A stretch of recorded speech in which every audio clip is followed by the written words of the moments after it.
সকালবেলা রান্ধিস হলো খিচুড়ি আর হলো পেঁয়াজ মরিচ ভর্তা আর হলো আলু দিয়ে কাতলা মাছের কালিয়া।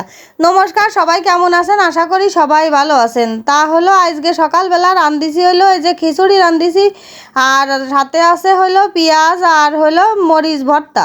মরিচ ভর্তা হলো মরিচগুলো হলো ভালো করে তেলের মধ্যে ভাইজে নিছি, নিয়ে শুকনো মরিচ আর কি আর পেঁয়াজ দিয়ে সর্ষের তেল দিয়ে আর লবণ দিয়ে মাখাইছি, বুঝেছেন। আর এই যে আমার ননদে কলাম কি ছেলে পিলি খাবে, তুমি ভাত বাড়ি দাও। কাছে ঠিক আছে, আমি ভাত বাড়ি দিছি। আরে বাবা, ননদ আইসে, তা ননদরে দিয়ে কাজ করাবো না তা কি করি হয়। আর ওই যে দুই একজন ননদ আছে, ওরে বাবা কাজ করানোর কায়দা নেই। যদি কই অমনি এক গিলাস জল আনেক তো ওরে বাবা সাথে সাথে মার কাছে নালিশ হয়ে যাবে, ও মা বৌদি আমারে কইস কি জল আনতি। এরাম ননদ কিন্তু আছে, কিন্তু ভাগ্যিস আমার কপালে ওইরাম ননদ পড়িনি। আমার ননদটা বেশ ভালো, বুঝেছেন। আপনারা কি ডাকি কবেন তা জানি না। আমার ননদ আবার ভালো আছে দেখতে। হ্যাঁ, আমি যদি কাজ কাম করি আমারে কয় যে বৌদি তুমি একটু সরো, আমি একটু কুটিয়ে দিচ্ছি, আমি একটু বাইটিয়ে দিচ্ছি, এইটুক করলেই তো যথেষ্ট। তারপরেও কি আমি করাবো না ওই সব কুটাবাটা? না একটু ভাত বাড়ি দেশে এটুক তো করতেই পারে, কোনো ব্যাপার না কন। এদিক কিন্তু আমি কাতলা মাছ তেলের পরে দিয়ে দিছি, যেহেতু আমি কাতলা মাছের কালিয়া রানবো ওই জন্যই মাছ কটা ফাইন করে বাইজে নিচ্ছি, বুঝেছেন। মাছটা বেশ ভালো ছিল, কাতলা মাছ আর একদম জ্যান্ত মাছ ছিল। তো ওই দেন মাছ হইলো তাজা মাছ বাজতে গেলে কিন্তু একদম মাছগুলো ঠোস খেয়ে যায়, তা সেই মাছগুলো কিন্তু এরকম ঠোস খেয়ে গেছে। তা যাই হোক, বাজতে গেলেও একটু ঝামেলায় নরম থাকে মাছ। তা যাই হোক, কষ্ট করে বাজিছি। আর যেহেতু আমার ননদটা আইছে আর হলো কাতলা মাছের কালিয়া রানবো, আবার ভাবতেছি যে রাত্রিও আবার কাশি পুরা পিঠে ভালো খাই, বুঝেছেন। তা ভাবতেছি রাত্রিবেলা মুরগির মাংস আর কাশি পুরা পিঠে বানাবানে। মেলা দিন পরে আইছে তো ওই জন্য একটু যত্ন আত্তি না করলেই হয়। আমরা যেরকম বাপের বাড়ি যেই আশা করে থাই মা একটু ইডা রান্ধি খাওয়াবে উডা রান্ধি খাওয়াবে, সেরামের তো আমার ননদটাও থাকে কন। তা যাই হোক, এই যে আমু কিন্তু আমার ভাইয়ের বোর একজন ননদ, বুঝেছেন। তাহলে পরে আমারও তো এরকম দায়িত্ব থাকবে, আমি যখন বাপের বাড়ি যাব আমার ভাই বউ এরম ভালো মন্দ রান্দি খাওয়াবে, আমি তার একটু সহযোগিতা করব, এইটাই আর কি কাজ, বুঝেছেন। একটু সবাইরে একটু সহযোগিতা করলি গা তো পয়সি যায় না। সমস্যা কি একটুখানি করলি। তা যাই হোক, এই যে আলু কয়টা কিন্তু ভালো করে বাইজে নিচ্ছি, আলুর মধ্যে হলেও লবণ দিয়ে দিছি একটুখানি, বুঝেছেন। দিয়ে আলু কয়টা একদম লাল লাল করে বাইজে নেব।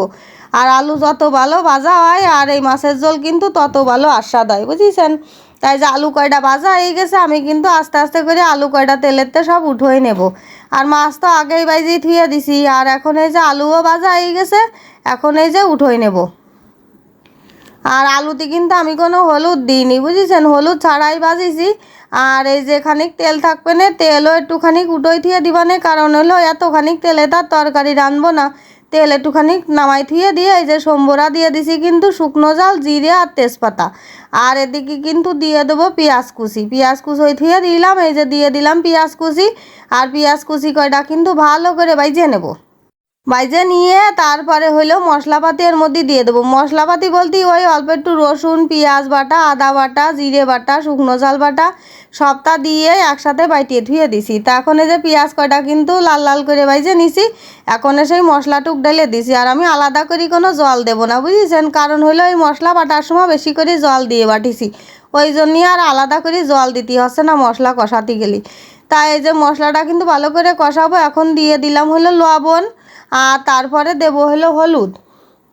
তাই যে লবণটা দিয়ে আবার একটুখানি মশলাটা হলো নাড়িয়ে ছেড়ে দিছি, নয়তো হলো কড়াইয়ের তলায় লাগিয়ে যাবে মশলা, ওই জন্যই। তা এখন এই যে হলুদও দিয়ে দিলাম পরিমাণ মতন, যতটুক লাগবে ততটুক দিয়ে দিছি।